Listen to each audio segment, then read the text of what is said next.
好，我叫何生，今天我读记住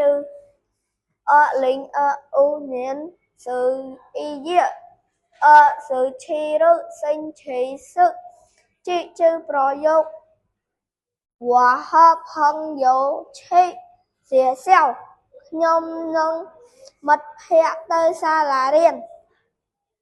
我姐姐是学生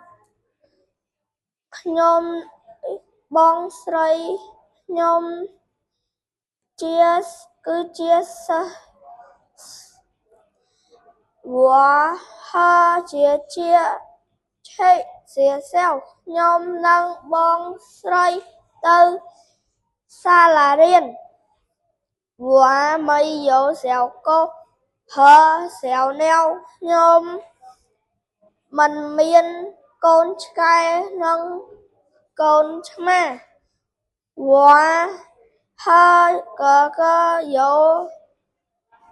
书包ខ្ញុំនិងបងប្រុសមានកាតាប我家人去超市吃米饭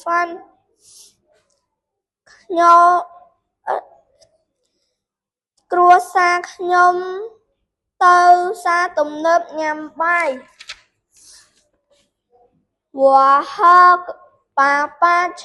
吃面条ខ្ញុំនិងលោកប៉ាទៅ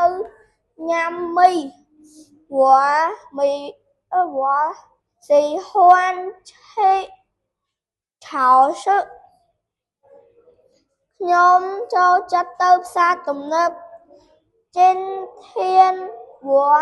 去超市ថ្ងៃនេះខ្ញុំទៅផ្សារទំនើប我家有水果ផ្ទះខ្ញុំមានផ្លែឈើ谢谢再见